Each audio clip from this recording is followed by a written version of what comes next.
بسم الله الرحمن الرحيم. إنا أرسلنا نوحا إلى قومه أن أنذر قومك من قبل أن يأتيهم عذاب أليم. قال يا قوم إني لكم نذير مبين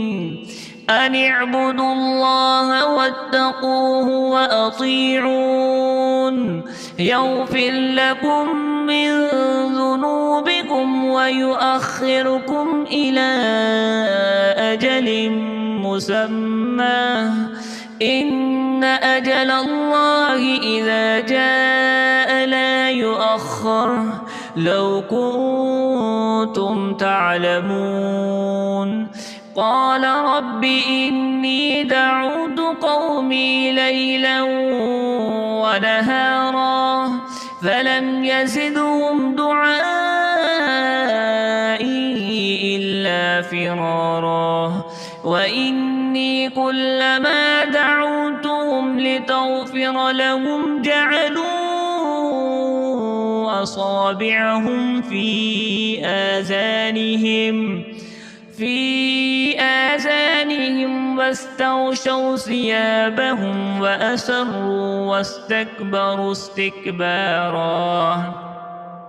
ثم إني دعوتهم جهارا ثم إني أعلنت لهم وأسررت لهم إسرارا فقلت استغفروا ربكم إنه كان غفارا يرسل السماء عليكم مدرارا ويمددكم بأموال وبنين ويجعل لكم جنات ويجعل لكم أنهارا ما لكم لا ترجون لله وقارا وقد خلقكم أطوارا ألم تروا كيف خلق الله 7 سماوات طباقا وجعل القمر فيهن نورا وجعل الشمس سراجا والله أنبتكم